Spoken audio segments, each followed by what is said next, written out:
Բարև ձեզ, այսօր տաղամարում հյուրընկալել եմ Բարգավաճ Հայաստան կուսակցության ցուցակով պատգամավորի տեխնացու Էլինար Վարդանյանին։ Տիկին Վարդանյան, շնորհակալ եմ հրավերությունելու համար։ Տիկին Վարդանյան արդեն մեկնարկել է քարոզարշավը մի քանի օր է եւ գրեթե բոլոր քաղաքական ուժերի կամ բոլոր քաղաքական ուժերի ծրագրային թեզերը, քարոզչական կետերի մեկնարկները եւ ամեն ինչ արդեն տեսել ենք եւ մեզ հայտնի է։ Ըստ ձեզ ի տարբերություն նաև համեմատության մեջ նայենք, որպեսզի ճիշտ գնահատենք, ինչպես է ընթանում քարոզարշավի մեկնարկը, ագրեսիան է շատ, քաղաքացիներն են ավելի շատ լսում ծրագրերը եւ թեզերը, ինչ գնահատական ունեք դուք։ Եթե փորձենք համեմատություններ անցկացնել, ապա կարող եմ շեշտել, որ ընդդիմադիր ուժերի խոսույթը շատ ավելի չափավոր է, ի տարբերություն իշխանական տեխնացուների, որովհետև այս ընթացքում մենք լսեցինք այնպիսի հայտարարություններ, որոնք թվում է թե նախընտրական փուլում պետք է չհնչեին, եւ միևնույն ժամանակ տեսնում ենք հասարակության հետաքրքրության աճ, որովհետև հանդիպումներին եւ հատկապես քանի որ նկատում ենք մինչ այս առավել շատ մարզային հանդիպումներն են եղել, հանդիպումներին մարդկանց մեծ խմբեր են մասնակցում, բարձրացնում են իրենց խնդիրները, քննարկում են այն ծրագրերը, որոնք որ առաջադրված է։ Ես պետք է օրինակ բերեմ հենց առաջարկ Հայաստանին ծրագիրը, որը թերևս այս մասին շատ եմ ասել, բայց եւս մեկ անգամ ուզում եմ կրկնել, այս ծրագիրը ձևավորվել է հենց մարդկանց առաջարկների հիման վրա, այսինքն տարբեր խնդիրների շուրջ մարդիկ բարձրացրել են իրենց ներկայացրել են իրենց առաջարկները, հետո մասնագետների կողմից դարձել է առաջարկ Հայաստան, բայց դրանով ըստ էության չի ավարտվել, որովհետև մենք մինչև այժմ ստանում ենք տարբեր ոլորտների վերաբերյալ առաջարկներ, հենց օրինակ մշակույթի ոլորտի վերաբոլորովին վերջերս ստացել ենք առաջարկների փաթեթ եւ դա դարձել է ծրագիր կամ միգուցե ուզում եք կոչել ռազմավարություն, որի նման ըստ իմ գնահատմամբ մինչ այժմ չենք ունեցել, այսինքն ծրագիրը շատ դինամիկ է եւ ծրագիրը թեև նախընտրական որպես այդպեսին գրանցված է եւ ներկայացված է կենտրոնական ընտրական հանձնաժողովի կայքում, այնուամենայնիվ շարունակում է զարգանալ եւ շարունակում է լրացվել մեր հայրենակիցների առաջարկներով։ Եվ մշակութային բաղադրիչում առաջարկ Հայաստանի նախագծի, որն արդեն հրապարակված է, կան նաև Արցախի պատմամշակութային կոթողներին վերաբերող հարց եւ պատմական արժեհամակարգային կարևոր դրույթներ կան։ Սրանք եւս հասարակության կողմից են առաջարկել։ Վստահեցնում եմ, որ դա եւս մեր քաղաքացիների կողմից բարձրացված խնդիրների եւ առաջարկների շրջանակներում է եւ դա իրականում արտահայտում է նաեւ մեր մտահոգությունը։ Եվ սխալ է այս հարցում մեղադրել հասարակությանը, որովհետև նրանք նույնքան մտահոգ են եւ նույնքան մեծ ցավ են ապրում, երբ տեսնում են ինչպես է Արցախում ոչնչացվում մեր պատմամշակութային ժառանգությունը։ Մի կողմ թողնենք այսօրվա իշխանականների հայտարարությունները, մի կողմ թողնենք նրանց հանգստությունը, սառնասրտությունը եւ նաեւ այսպես համաձայնությունը Ադրբեջանի գործողությունների հետ, հասարակությունը, մեր հասարակությունը այդ մոտեցման հետ համաձայն չէ եւ բոլորովին պատահական չէ, որ օրինակ Նիկոլ Փաշինյանը երբ մոտենում է մարդկանց, շատերը մեղադրում են նրան նաեւ այն բանում, որ օրինակ դադիվանքում մոմ վառելու հնարավորությունից զրկված են։ Մյուսները մեղադրում են օրինակ Ստեփանակերտում եկեղեցու այսպես հիմնահատակ վերացման հարցում եւ այս պարագայում գիտեք իշխանության նարատիվները ամենևին չեն արտահայտում հասարակության անհանգստությունները եւ ցանկությունները իսկապես մարդիկ մեր արժեհամակարգին տեր կանգնելու պատրաստակամություն ունեն եւ դա է պատճառը որ նաեւ արժեհամակարգին վերաբերող դրույթները իրենց արտահայտությունն են գտել առաջարկ Հայաստանի ծրագրում եւ մշակութային բլոկում։ Ընդդիմության բոլոր ժամանակների եւ բոլոր երկրներում ընդդիմության խնդիր է նաեւ հետեւել իշխանության քարոզարշավին, հակա մեսիջներ մշակել, դրույթները, որոնք եւ նարատիվները ձեր նշած, որոնք իշխանությունը փոխանցում է, ընդդիմության անևիկն է դրանց հակադարձել, հիմնավորել կամ չհիմնավորել, հետեւում եք քաղաքացիական պայմանագրի քարոզարշավին։ Իհարկե, այսպես ասեմ, չենք կարող չհետևել եւ ուսումնասիրություն չդարձնել բոլոր ուժերի քարոզարշավին, որովհետեւ դա է պահանջում ըստ էության process-ը, որ տեղի է ունենում, բայց մի շատ կարևոր հանգամանք պետք է նշեմ մեր քարոզարշավի հետ կապված։ Մեր քարոզարշավը կառուցվում է որևէ մեկին չպիտակավորելու, որևէ մեկին չվիրավորելու սկզբունքի հիման վրա, բայց դրա հետ մեկտեղ այսպես ձևակերպեմ, խորհուրդ չեմ տա որևէ քաղաքական ուժի փորձել անցնել սահմանները, որովհետև այս պարագայում շատ ավելի ուժեղ հակազդեցության կարժանանա։ Դուք ասում եք, որ ընդդիմության խնդիրն է հետևել իշխանությանը եւ փորձել հակափաստարկներ ներկայացնել եւ այլն։ Ես այս պարագայում բոլորովին այլ խնդիր եմ տեսնում։ Այսօրվա խնդիրը ոչ թե իշխանությանը հակադարձելն է, այլ ներկայացնելը, թե ինչ է սպասում մեր հասարակությանը այս ընտրություններից հետո։ Ես ուզում եմ մեր հասարակությանը եւս մեկ անգամ հիշեցնել, որ Նիկոլի Հայաստան գոյություն չունի։ Կա կամ Նիկոլ կամ Հայաստան։ Հետևաբար այս պարագայում անհրաժեշտ է ներկայացնել, թե ինչպիսին է լինելու Հայաստանը, որոնք են այն ծրագրերը, որոնք որ պետք է իրագործվեն, որպեսզի մեր երկիրը դուրս գա այսօրվա ռիսկային իրավիճակից եւ նաեւ բռնի զարգացման ճանապարհը։ Նիկոլ Փաշինյանի վերջերս մեկ դրվագ կար հանրային վայրում քարոզարշավ իրականացնելու ընթացքում, երբ քաղաքացիներից մեկին տվեց քարտեզային, որը քաղաքացիական պայմանագիրը բաժանում է, քաղաքացիներից մեկը հակադարձեց նրանով, որ մի հայրենիք չարժի։ Այն ամենը, ինչ դուք արել եք եւ մեջ բերեց դրա մեջ փոփոխությունները, թոշակներ, առողջապահության ապահովություն եւ այլն։ Մարդիկ տեսնում են, որ այն կենցաղային մտածելակերպը, որ այս իշխանությունը փորձել է ներմուծել մեր հասարակություն, այնքան էլ չի հասել իր նպատակներին, որքան այս իշխանությունները կուզեին։ Այո, իրենց կողմից ներկայացվող կենցաղային փոփոխությունները երբևէ չես կարող համեմատել հայրենիքի հետ եւ այդ ձևակերպումը ճիշտ տեղին է, բայց դրանք իրար հետ հակասության մեջ դնել չի կարելի։ Այո, մեզ համար առաջնային է մեր հայրենիքը, բայց դրա հետ մեկտեղ պետք է պայքարել այն խեղճության դեմ, որի առջև կանգնած ենք այսօր եւ դա նաեւ այս իշխանության ձեռամբ է տեղի ունեցել եւ գիտեք այն փոփոխությունները վերջին կես տարվա ընթացքում որ նախընտրական նպատակով արվել են ըստ էության չեն լրացնում եւ չեն փակում այն խեղճության մեծ ուրեմն բացը որ արկա է մեր հասարակության մեջ մենք առաջարկում ենք հենց պայքարել այդ խեղճության դեմ եւ պայքարը պետք է լինի մի շարք ոլորտներով Խոսքը վերաբերում է կենսաթոշակների ինդեքսավորմանը, կենսաթոշակների աճին, սպառողական զամբյուղին համապատասխան։ Խոսքը վերաբերում է նաև առողջապահությանը, թեև մենք գիտենք, որ ներդրվել է ապահովագրության համակարգը, բայց մենք շատ լավ տեսնում ենք, որ այդ համակարգը գործում է բացառապես բժիշկների հաշվին, հետևաբար այս ամեն ինչը պետք է վերացվի։ Բայց ես խոսեցի խեղճության մասին, ուզում եմ նշել, որ այս իշխանությունների կողմից ստեղծված խեղճության մթնոլորտը դռներ է բացում բազմաթիվ հանցագործությունների համար, բազմաթիվ հակաիրավական արարքների համար։ Վեդի դեպքը դրա փայլուն օրինակն է։ Պետությունը ինչու չպետք է հոգա իր հասարակության անդամների կարիքները, որ մարդիկ այսպես մնան ինչ որ ճակերտներում բարերարների հույսին, որ շաբաթը մեկ անգամ մի քանի կոնֆետ տանել այդ ընտանիք համարվի բարերարություն եւ հետո էլ այդ բարերարը եւ մյուս տահակները օգտվեն այդ ընտանիքի խեղճությունից։ Այսինքն սա պետության պարտականությունն է եւ այս ընթացքում պետության պարտականությունները ոչ պատշաճ կատարելու պատճառով մենք տեսանք, որ Վեդիում տեղի է ունեցել մանկապղծության դեպք։ Մենք իմացանք նաեւ վերջերս եւ բայց Վեդի դեպքը շատ նոյեմբերյանում եւս նման դեպք արձանագրվել է ցավոք եւ իրավապահ մարմինների այն անհոգ ձևակերպումը դե միակ դեպքը չէ նրանց համար դա դարձրել է ինչ որ սովորական վերաբերմունք դա գլխավոր դատախազի արտահայտություններ բայց այս փաստը միայն այն որ նոյեմբերին գրանցված ահազանգը իրավապահների անգործությունը ապրիլին եւ մայիսին նոր կալանքի տանել այդ մարդկանց, որոնք ենթադրյալ մանկապիղծներ են, չխախտելով անմեղության կանխավարկածը, խոսում է շատ հանգամանքների մասին։ Այս ամբողջ օղակում մի լուսավոր կետ կա, որ աշխատել է ուղղությամբ եւ դպրոցն է։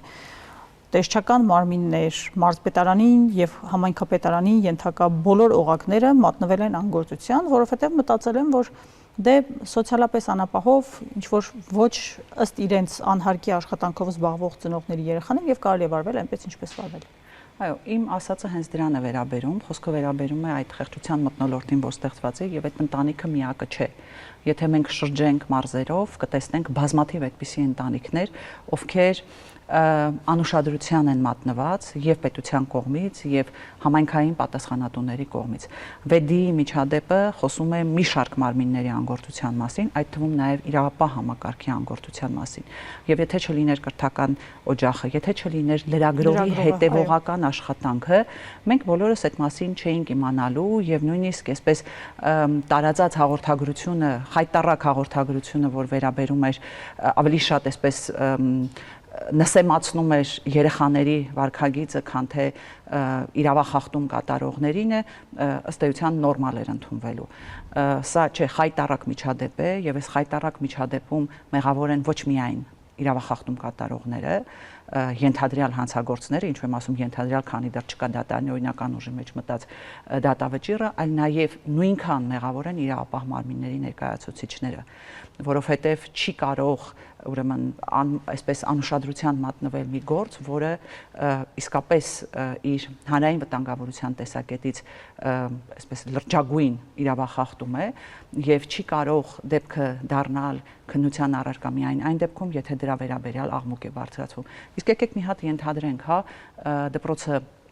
անտարբեր էր լինում այնպես ինչպես համայնքային մարմիններն էին, լրագրողն էլ հետևողական չէր լինում։ Ինչ էր լինելու այդ երեխաների ապագան։ Մենք արդեն իսկ ունենք երկու խեղված ճակատագրեր։ Դուք պատկերացնում եք, եթե այս իրավիճակը շարունակվեր եւ այն հանգստությունը եւ այն անտարբերությունը, որով որ խոսում են նմանատիպ դեպքերի մասին, անկեղծ ասած, իսկապես անհանգստության ցուցիչ պետք է լինեն, որտեղ չի կարելի խոսել նմանատիպ հանցագործությունների մասին այնպիսի անտարբերությամբ, ինչպես խոսեց գլխավոր դատախազը։ Դա է նաև պատճառը, որ այսօրվա առանձնապես ծանր հանցագործությունների աճը, այսպես փորձում ենք ուղարկել ընդհանուր հանցավորության նվազման հանգամանքներում։ Ասում են, դե գիտեք, ընդհանուր հանցավորությունը նվազել է, բայց աճել են առանձնապես ծանր հանցագործությունները։ Սա իսկապես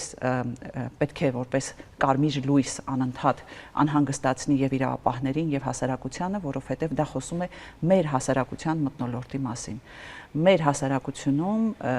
լարված մթնոլորտ է եւ այդ լարված մթնոլորտը իր արտահայտությունն է գտնում տարբեր դրսևորումներում։ Մենք մեքենա վարելուց տեսնում ենք ագրեսիվ մեքենա վարողների, որովհետև այն մթնոլորտը, որ կա մեքենա վարելու ընթացքում, այդ խցանումները, այդ երկար ժամանակ չլցված փոսերը եւ այլն, մարդկանց անընդհատ ստրեսի ենթարկելով դարձնում են ագրեսիվ։ Եվ այդ ագրեսիան ի վերջո արտահայտվում է տարբեր տեսակի հանցավոր արարքներով։ Մյուս կողմից ագրեսիվ լեքսիկոնը, որ իրենք նկատում են իշխանության բարձրաստիճան պաշտոնյաների կողմից, եւս իր հերթին պրոյեկտվում է հասարակության վարքագծի վրա։ Եվ այսպես անընդհատ ստրեսի մեջ գտնվող հասարակությունը արձագանքում է, հա, այդ վարքագծին իր կողմից ստրեսային եւ ագրեսիվ վարքագծով։ Սա իհարկե շատ մտահոգիչ է եւ իրավապահ համակարգը մեկ անձին ծառայելու փոխարեն պետք է լծված լինի հենց հատկապես այս խնդիրները լուծելով։ Եվ երբ ինձ հարցնում են ինչն է պատճառը նաեւ որ վեդի այդ դեպքը հենց ի սկզբանե չի քննվել եւ աղմուկ չի բարձրացվել եւ այլն, ես ասում եմ պատճառները մի քանիսն են, բայց պատճառներից մեկն էլ հանդիսանում է այսօրվա իրավապահ համակարգի անգործությունը, որովհետեւ իրենք լծված են բոլորովին այլ գործի, իրենք լծված են ընդդիմադիրների հեռախոսները լսելով, ընդդիմադիրների նկատմամբ շինծու գործեր կարելով եւ այս պարագայում մնացած բոլոր գործերը ըստ էության անուշադրության են մատնվում։ Բայց պատասխանատվության ենթարկվեցին երկու մարդ ներքին գործերի նախարարությունից եւ քննչական կոմիտեից եւ դատախազը մարզային, որը հրաժարականի դիմում ներկայացրեց ըստ լուրերի։ Սա արդյոք, այսինքն աշխատանքից ազատումը անգործության պատիժն է։ Գիտեք, այստեղ մենք պետքա դիտարկենք հետեւյալ հանգամանքը։ Արդյոք իրենք պետք է պատասխանատվության ենթարկվեն եւ կատարված ոճրագործությունը համարժեք են։ Այսինքն կատարված ոճրագործությունը եւ այդ ոճրագործությունը անուշադրության մատնելը եւ ամիսներով ըստ էության ոճրագործության շարունակությունը արդյոք այդ շարունակությանը համարժեք է բացառապես պաշտոնազրկումները։ Ես կարծում եմ, որ ոչ։ Ես կարծում եմ, որ ոչ, որովհետև այստեղ անգործությունը եւս իրավախախտում է եւ այդ մարդիկ պետք է պատասխանատվության ենթարկվեն, բայց պատասխանատու են նաեւ համակարգի ղեկավարները, որովհետև այնպես չի, հա, որ առանձին աշխատողներ լավ չեն աշխատել բայց համակարգը այդտեղ մեղավորություն չունի։ Եվ պարզապես աշխատանքից հեռացնելը դա դեռևս ճիշտ գնահատականը չէ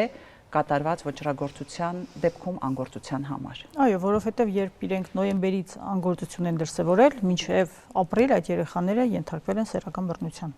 Եվ եթե իրենք նոյեմբեր ամսվա երբ ահազանգել էր դպրոցը դրան հետևանքները քննեին եւ պատշաճ արձագանք էին այնպես ինչի համար աշխատավարձ եւ պարգևաճար են ստանում, ապա այդ երեխաները չէին ենթարկվի այդքան եւ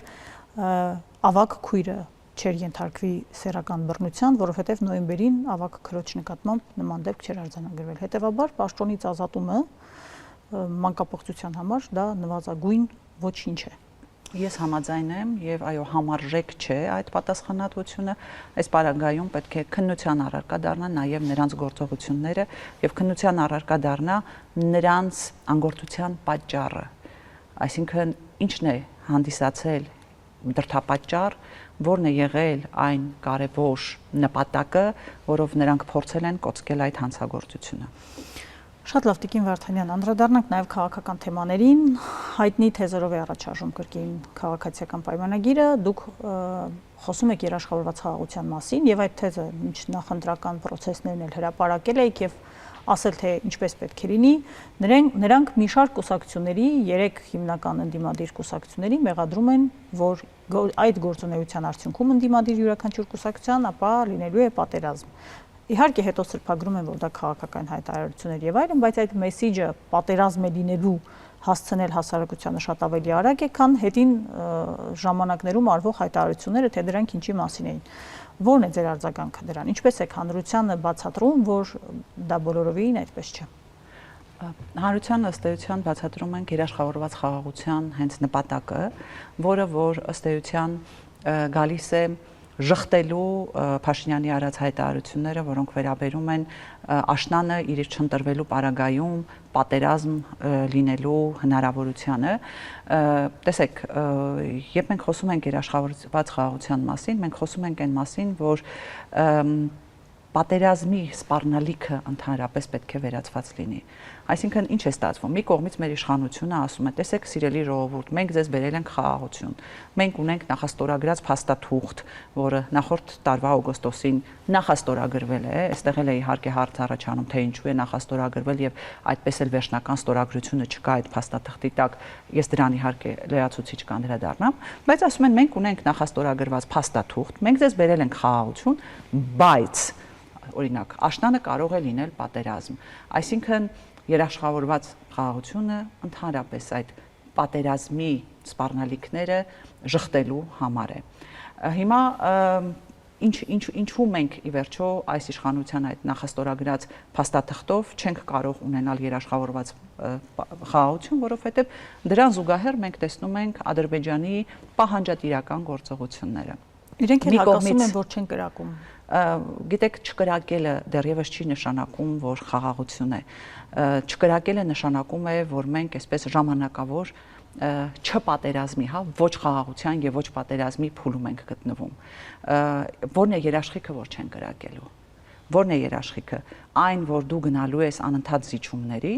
այսօր սահմանադրության փոփոխության պահանջ են ներկայացնում, ընդ որում զարմանալիորեն մեր իշխանությունները չեն հակադարձում Ադրբեջանի սահմանադրության պահանջատիրական դրույթների արկայության հանգամանքով։ Այսօր ներկայացնում են սահմանադրության փոփոխության պահանջներ, հիմա վաղը կփոխեն սահմանադրությունը, Ադրբեջանը նոր պահանջ է ներկայացնելու։ Ինչ են անելու։ Մենք գիտենք, որ օրինակ Ադրբեջանի նախագահի խոսույթում 300,000 ադրբեջանցիների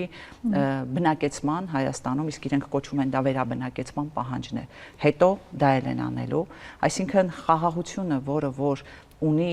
նախապայմաններ, դա խաղաղություն չէ, այսինքն դրանք խաղաղություն կլինի այնքան ժամանակ, քանի դեռ նախապայմանները կան եւ դու բավարարում ես այդ նախապայմանները։ Որևէ պահից, երբ այդ նախապայմանները չեն բավարարվելու, նշանակում է, որ Ադրբեջանը իրեն իրավունք է վերապահելու այդ չկրակելու,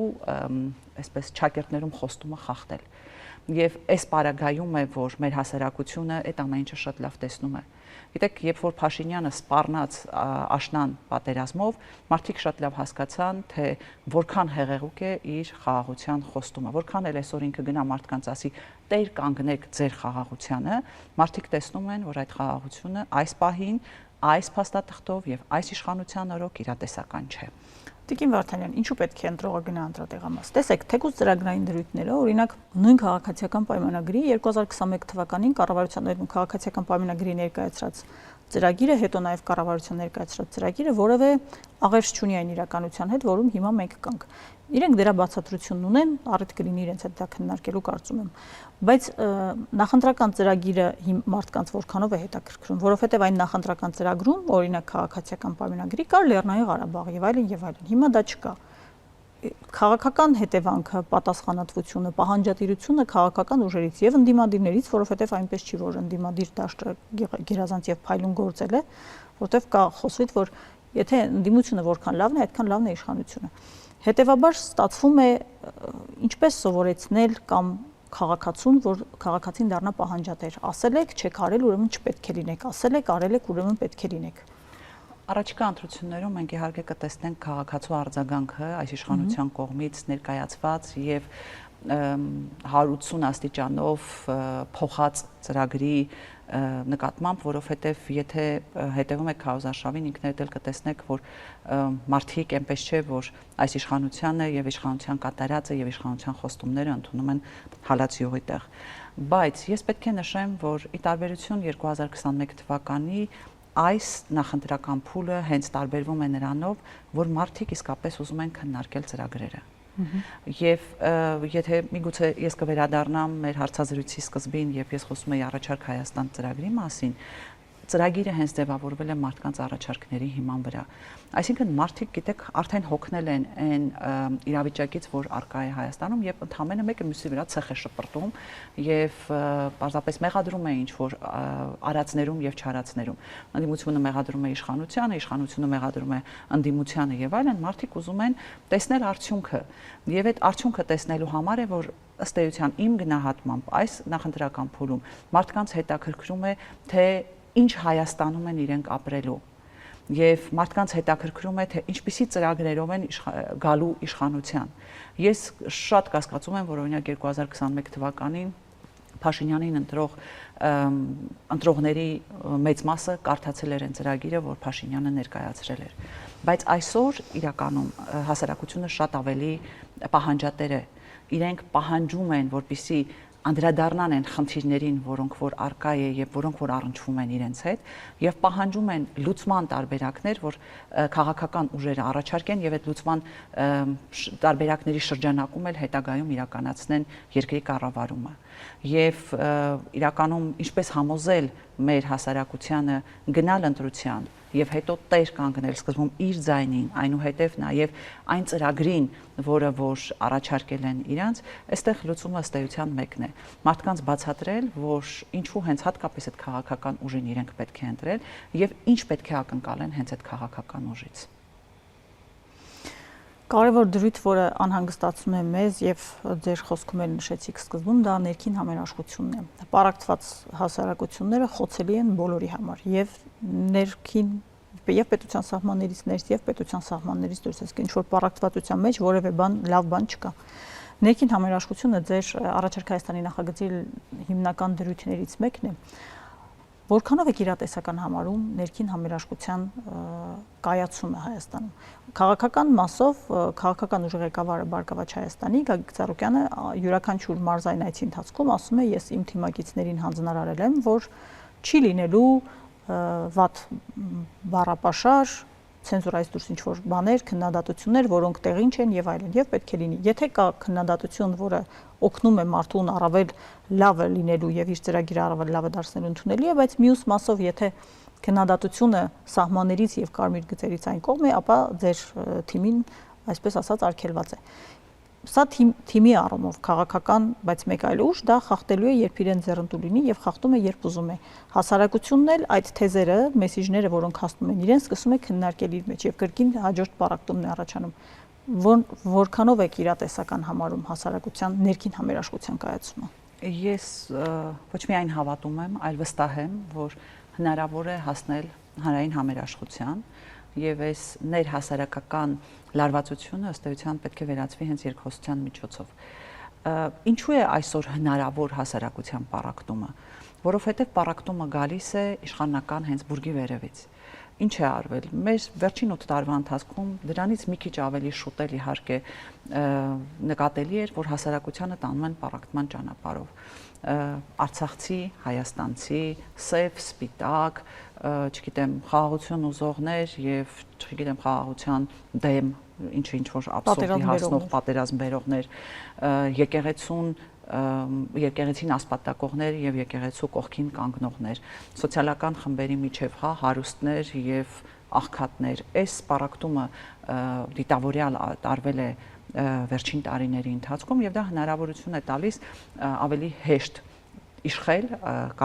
կառավարել այդ պառակտված հասարակությանը։ Եւ հիմա արդյոք հնարավոր է այսքան տարիներով սերմանած եւ տարիներով այս անջրպետի տարբեր կողմերում հայտնված հասարակությանը բերել ներքին համերաշխության։ Սրա համար պետք է լինի նախ առաջին հերթին մեկ ընդհանուր նպատակ եւ մեկ ընդհանուր գաղափար, որի շուրջ կարող է համախմբվել մեր հասարակությունը։ Եվ այդ գաղափարը այս պահին օրինակ իմ գնահատմամբ մեր պետության եւ պետականության պահպանումն է։ Այդ դրա շուրջ մեր հասարակությունը կարող է եւ պետք է համախմբվի։ Ի վերջո պառակտման հանրային համերաշխությունը եւ այս պառակտման վերացումը պետք է գա քաղաքական էլիտաներից եւ հենց քաղաքական էլիտաները իրենց օրինակով պետք է հասարակության մեջ հանրային համերաշխության ձևավորողը լինեն։ Վստահեցնում եմ, որ այս իշխանության բացակայության պարագայում, երբ այս իշխանությունը այլևս չի ունենա լծակներ, մեր հասարակությունը շատ արագ, շատ կարճ ժամանակահատվածում լինելու է շատ ավելի համերաշխ, քան կարող ենք մենք պատկերացնել։ Սրա համար կան իհարկե բազմաթիվ գործոններ։ Դրա համար անհրաժեշտ է սոցիալական արդարություն, որովհետև երբ որ չկա սոցիալական արդարության բացակայությունը ծնում է արդեն այդպիսի հակասություններ սոցիալական տարբեր խմբերի միջև։ Սրա համար անհրաժեշտ է նաև ընդհանուր արդարության եւ արդարադատության համակարգի կայացում, որովհետեւ մարդը պետք է համոզված լինի, որ իր իրավունքների պաշտպանությունը մեր դատական համակարգով հնարավոր է իրականացնել եւ ոչ թե դատական համակարգի նկատմամբ անվստահության պայմաններում մարդը փորձի ինքը իր միջոցներով վերականգնի արդարությունը եւ իրականացնի արդարադատություն։ Այսպես բազմաթիվ գործոնների արկայության պարագայում հնարավոր է եւ պետք է հասնել հանրային համերաշխության, որովհետեւ եթե չլինի հանրային համերաշխություն, մնացած ամեն ինչը անիրատեսական է։ Եթե հասարակությունը համերաշխ չէ, ապա դա նշանակում է, որ քո երկիրը բաց է մնացած պետությունների համար։ Խոսքը ոչ միայն էսկալացիաներին է վերաբերում, այլ խոսքը վերաբերում է տարբեր պետությունների ազդեցություններին։ Պառակտված հասարակության նկատմամբ այլ պետությունների ազդեցությունը շատ ավելի մեծ է լինելու։ Հետևաբար սա գերխնդիրն է։ Եվ հանրային համերաշխության պայմաններում իհարկե կարելի է հասնել եւ երաշխավորված խաղաղության եւ զարգացող տնտեսության։ Այս երեքը իրար հետ փոխկապակցված են եւ սրանցից յուրաքանչյուրի հարցում առաջիկա իշխանությունը, որ կձևավորվի, իսկ իմ գնահատմամբ դա լինելու է սոլիդ իշխանություն, այս ձևավորվող իշխանությունը կարողանալու է լուծել այդ բոլոր խնդիրները։ Կանխեցիք իմ հարցը, ես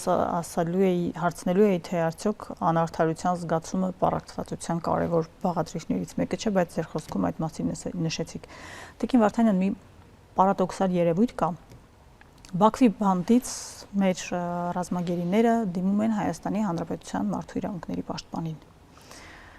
Ես չգիտեմ ինչպես ձևակերպեմ, որ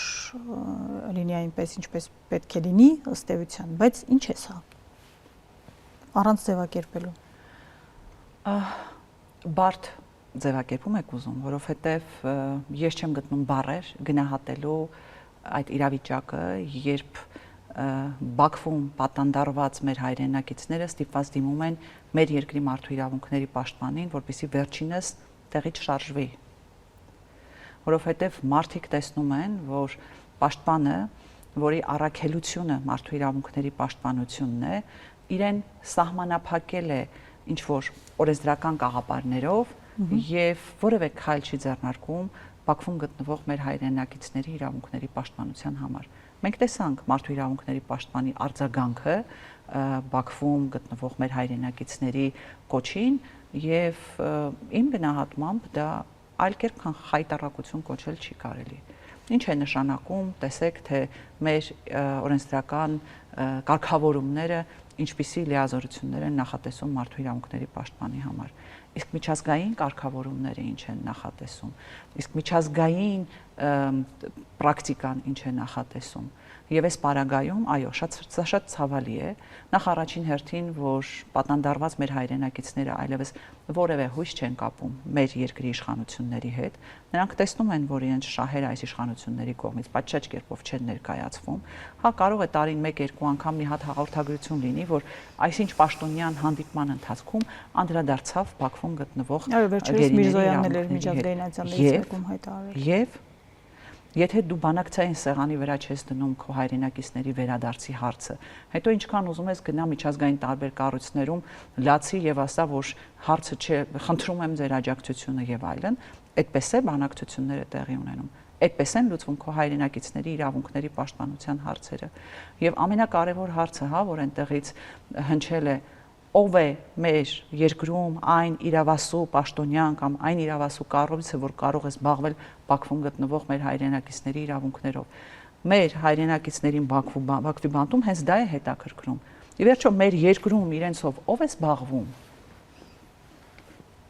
Եվ սա շատ ցավալի է։ Եվ սա խոսում է այն մասին, որ ըստ էության մեր երկրում ձևակերպումս միգուցե այնքան էլ հայերեն չի լինի, բայց ոչ իշխանության մթնոլորտ է։ Մեր իշխանությունը կա, բայց ըստ էության չկա, որովհետև ոչինչ չի ձեռնարկում իր հայրենակիցների իրավունքների պաշտպանության համար։ Իսկ ինչ կարող է անել ՄԻՊ-ը։ Մենք մեղադրում ենք, որ չի անում, իսկ ինչ կարող է անել։ Օրինակ միջնորդ տերության դիմել եւ ներգրավել նրանց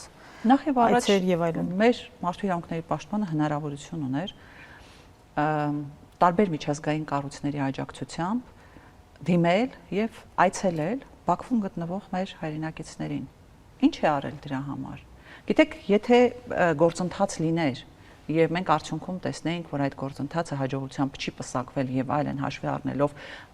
Բաքվի վարքագիծը եւ այլն, մենք կտեսնեինք, որ գոնե ջանքեր են տարվել դրա համար, բայց ես վստահեցնում եմ, որ ճիշտ ջանքերի դեպքում այդպիսի մեխանիզմներ գոյություն ունեն, հնարավոր է լինելու գոնե այցելել Բաքվի բանտերում պատանդարված մեր հայրենակիցներին։ Արվել է դա։ Ոչ։ Կան այլ եղանակներ, դիմել Բաքվում դիվանագիտական առաքելություններին եւ դիվանագիտական առաքելությունների միջոցով իրականացնել այցելություն Բաքվի բանտերում գտնվող մեր հայրենակիցներին։ Հատկապես որ Կարմիր խաչի գրասենյակը փակվել է շուրջ 1 տարի, բայց դրա փոխարեն կան մեզ հետ այսպես բավականին հարաբերություններ ունեցող պետություններ, եթե չասենք բարեկամ պետություններ եւ այլն, որոնք ունեն դիվանագիտական առաքելություններ Ադրբեջանում։ Մենք օգտագործել ենք արդյոք իրենց լծակները, իրենց միջոցով մեր հայրենակիցներին գոնե տեսակցելու, ես դեռ շարունակության մասին չեմ խոսում, գոնե տեսակցելու հնարավորությունը։ Ոչ, չի արվել։ Մարդու իրավունքների պաշտպանը երբ խոսում է, ինքը խոսում է իր միջազգային հեղինակության եւ վարկանիշի մասին։ Եվ այն մասին, որ իրեն թիրախավորում են։ Շատ ներողություն, դա ձեր խնդիրն է, որ ձեզ թիրախավորում են, դա իմ խնդիրը չի, որ ձեզ թիրախավորում են։ Ես լրիվ համաձայն եմ, բայց եթե կհիշեք իր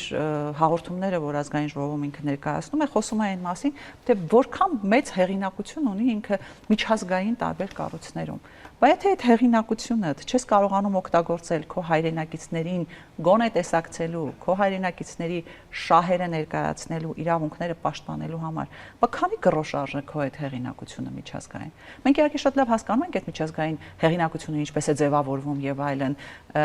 զուտ տեխնիկական, այսպես ելույթների քանակներով, չգիտեմ ինչերով եւ այլն։ Բայց եթե դու դրա վերաբերյալ հայտարարություններ ես անում, գլուխ ես գովում եւ այլն, բայց չես տեսնում դրա արդյունքը ինչպիսին է։ Արդյունքը այն է, որ Բաքվի բանտից մեր հայրենակիցները դիմում են քեզ եւ խնդրում են վերջացնես քո անգործությունը։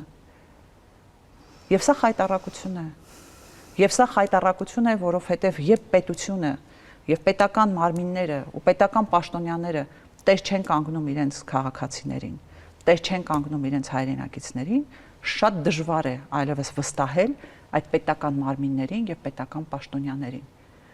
Եվ ըստ էության առաջիկա ընտրություններին այսօրվա իշխանության ներկայացուցիչները, այսօրվա իշխանությունը եւ այսօրվա պետական պաշտոնյաները տեսնելու են մեր հանրության վերաբերմունքն ու արձագանքը իրենց։ Որպեսզի բացակա ուժի տեղը լրացնեմ, այսպես ասած, իրենք ասում են, որ գերիների վերադարձի վերաբերյալ հարցերը երբևէ չեն բարձրաձայնում եւ դրանք երբ իրականություն են դառնում, հատում են նրանք Հայաստանի սահմանը եւ այլևս Հայաստանի Հանրապետության տարածքում են, այդ ժամանակ նոր ասում են։ Մենք տեսել ենք բազմաթիվ շշուկներ, ոչ ցանկալի կադրեր, Թրամփի հետ զրույցում եւ այլն հարցեր, որոնք հնչել են բարձր ամբիոններում եւ չեն պատասխանվել։ Այս վարկածը բացառում եք, որ առաջնային խնդիր է իշխանության համար ռազմաքաղաքական ղեկավարության վերադարձի հարցը։ Ես ոչ միայն չեմ հավատում, ես ընդհանրապես բացառում եմ, որ այս իշխանությունների համար Բաքվի բանտում գտնվող գերիների վերադարձը դա առաջնային խնդիր է, որովհետև եթե առաջնային խնդիր լինի, դա դրվում է բանակցային սեղանին։ Գիտեք, շատ հեշտ է այսպես հանրությանը մոլորեցնել եւ ասել, որ մենք դրա մասին չենք խոսում, բայց այսպես կուլիսների ետևում բանակցում ենք դրա վերաբերյալ եւ այլն։ Քանի տարի է անցել, բա ուր են այդ բանակցությունների արդյունքները, ուր են այդ բանակցությունների հետևանքները։ Գիտեք, երբ դու խաղաղություն ես բանակցում մի պետության հետ, որը իր բանտում պահում է քո հայրենակիցներին, ապա այդ խաղաղության նախաստորագրած փաստաթուղթը ըստ էության ոչ մի արժեք չունի, որովհետև քեզ հետ խաղաղություն բանակցողը քո հայրենակիցների իրավունքները խախտում է։ Այդ դեպքում ինչպես կոչել արդեն այդ փաստաթուղթը եւ եթե այս իշխանության համար դա լիներ իսկապես առաջնահերթ խնդիր, մենք վստահեցնում եմ տարբեր բանակցությունների հիմքում կտեսնեինք նաեւ գերիների վերադարձի հարցը, որը մեկը չի ակնկալում, որ խաղաղության պայմանագրում առանձին կետով միգուցե նշված կլիներ դրա հետ կապված բան, բայց այդ փաստաթուղթը կարող էր ունենալ ուղեկցող փաստաթղթեր, որոնց պայմաններից մեկը կլիներ հենց վերադարձը։ Ինչու է Ադրբեջանը կարողանում Հայաստանի առջև պայմաններ դնել, օրինակ սահմանադրության փոփոխումը, նոր սահմանադրության ընդունումը, մերոնք չեն կարողանում այդպիսի պայմաններ ներկայացնել կամ նախապայմաններ ներկայացնել Ադրբեջանին, ոչ, որովհետև չեն ուզում։ Իսկ գուցե չեն կարող։ Դժվար է ստորագրել պարտության փաստաթուղթ, հետո գնալ եւ պահանջ ու պայման ներկայացնել։